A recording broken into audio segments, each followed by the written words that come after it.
Chicago Fire finale unexpectedly changes direction in major storyline. It seemed as though Sam Carver and paramedic Violet McCamey were finally heading for their moment. But in Wednesday's episode, it had to end this way. The emotional reveal didn't quite go as planned. Is another cast member actually gone from Chicago Fire following this season 13 finale? Just when fans thought a happy ending love story was in the works, a shocking turn of events changed everything this week. It seemed as though Sam Carver and paramedic Violet McCamey were finally heading for their moment. But in Wednesday's episode, it had to end this way. The emotional reveal didn't quite go as planned. When McCamey, played by Hanako Greensmith, finally shares a love letter detailing her emotions to Jake Lockett's Carver, a firefighter struggling with his sobriety, Carver revealed he had already made a surprising decision to leave Chicago and focus on himself. Carver is really on a journey of his own that he's been on for a while, and we wanted to portray that in a realistic way. Showrunner Andre Newman told NBC Insider, "Not kind of make it too sweet and easy, what he's going through. So what he's going through is a lot." But before Carver left Firehouse 51 for the Denver Fire Department, he sent one last text to McCamey, which originally had her concerned. The two shared a passionate kiss, and both said, "I love you." So does the ending mean Carver won't be returning next season? Not necessarily. We may not have Carver full-time next season, but we may have him for a bunch of it too. And I think there's a lot left to figure out between Violet and Carver, Newman told NBC Insider. Lockett addressed his possible departure on social media weeks before the finale aired. "While I don't exactly know what the future looks like, I do know that it won't be exactly what it was, and I am going to miss the hell out of that. So much pride in this journey," he wrote on Instagram. "It's been an honor bringing Sam to life. And to every one of you, thank you for the love and support over the past 3 years. And most importantly, the people that I was on the ground with day and night. Thank you for the family you are, and times you have been and will be there for me. If you're not in one of these clips, there will be more to follow. So many cherished memories." But it wasn't all sad endings for the finale. Taylor Kinney's Kelly Severide and wife Stella Kidd, played by Miranda Ray Mayo, discovered she is pregnant with their first baby. Meanwhile, the finale also centered on Pascal, played by Dermot Mulroney, being accused of trying to kill a man who crashed into his wife's car, killing her. But Taylor Kinney's Kelly Severide is out to find the real culprit, and he does. Chicago Fire is no stranger to cast changes, especially with finals. Season 12 of the hit One Chicago show saw one of the biggest cast departures to date as Chief Wallace Bowden, played by Eamon Walker, got a promotion that saw him leaving the hit show. Still, even he saw a brief return during Season 13. For weeks, the promos had teased us with explosions, betrayals, and farewells. But nothing could have prepared Chicago Fire fans for the twist that unfolded in the final 10 minutes of the Season 13 finale. In a move that rewrote an entire character arc and flipped a long-standing storyline on its head, the episode delivered an emotional sledgehammer. One that will leave fans reeling and theorizing all summer. It started like any final night. An intense call, all hands on deck. The familiar blur of sirens, smoke, and bravery. Squad 3 was deep in a 4-alarm warehouse fire, and Severide was in his element, barking orders, pulling civilians to safety, never flinching in the face of danger. Stella rode in behind him, fierce and focused. It had all the hallmarks of a classic high-stakes closer. But as the hour ticked by, it became clear that this wasn't just another blaze. It wasn't even about the fire at all. The setup, a familiar departure. Fans were bracing for another loss. Over the past few episodes, the storyline had been steering toward Joe Cruz, making a decision about his future. Between spending more time with his son and his quiet longing to teach at the academy full-time, Joe had been drifting, and viewers knew it. Bowden sensed it too, calling Cruz in for a heartfelt talk mid-episode.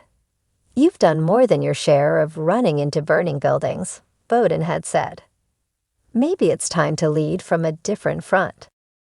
So when Cruz handed in his resignation at the 40-minute mark, it wasn't shocking. It was sad, but almost expected. The team held a quiet toast at Molly's, clinking glasses, and Joe gave a speech about honoring Otis' memory and moving forward. Everyone thought this was the moment. The changing of the guard. A proper, emotional send-off. Until the phone rang. The twist, a ghost from the ashes. The call came not from dispatch, but from intelligence. Voight had flagged something, a lead in an old arson investigation. It wasn't just any fire. It was the same blaze that had nearly killed Severide back in season 11. The fire that had been written off as an accident. Except now it wasn't. Surveillance footage had surfaced, grainy but telling. A shadowy figure near the building's gas main. Someone who knew what they were doing. Someone who moved like a firefighter. Severide's face hardened. "That's a turnout code," he said quietly, rewinding the footage. "That's one of ours." The bombshell, the betrayal. In a reveal that felt both unthinkable and strangely inevitable, the footage led to a shocking suspect, Mason Locke. The former inmate turned firefighter had joined the team under Bowden's Second Chance program. For over a season, he had earned respect, even friendship. But it turns out Mason wasn't who he claimed to be. With Cruz now out of the picture, Severide and Stella took the lead. Digging deeper into Mason's past uncovered sealed juvenile records and ties to an underground network of arson-for-hire contractors. A side hustle that had gone dormant, until Mason was reinstated into the CFD. The team confronted Mason at 51, and for a tense few minutes, it felt like the air had been sucked out of the room. Mason didn't deny it. "You gave me a second chance," he said, eyes on Bowden. "But no one asked why I needed one." He was taken into custody by Voight's team, but the damage was done. Trust shattered. Bowden, visibly shaken, walked into his office and closed the door without a word. The emotional fallout, Cruz returns. But just when the team thought they could begin to process the betrayal, Joe Cruz walked back into the firehouse. Not with a helmet, but with answers. "I couldn't sleep," he said, addressing the team. "Something didn't sit right with me. And I remembered something, a small detail from that fire." Joe had dug through his old logs and found a missing oxygen tank unaccounted for in the initial report. That tank had been logged out by someone else, someone still at 51. Mason was a diversion. The real arsonist, Sam Carver. The real twist, Carver's confession.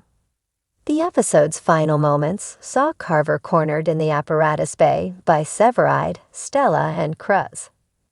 The young, sometimes volatile firefighter, who had always carried a chip on his shoulder and a hunger to prove himself, looked like a man already burning from the inside out. "I didn't mean to hurt anyone," Carver said, his voice hollow.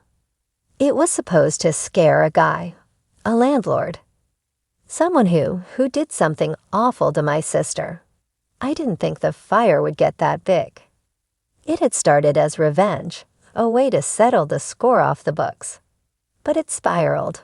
Mason had helped cover for him. And now Carver would face the consequences. "I should have walked away," he said as Bowden stepped into the scene. "I thought being here, being part of this team, would make up for it." Severide didn't say a word. He just stared. The screen faded to black on Bowden's voice. "You betrayed all of us." The final shot.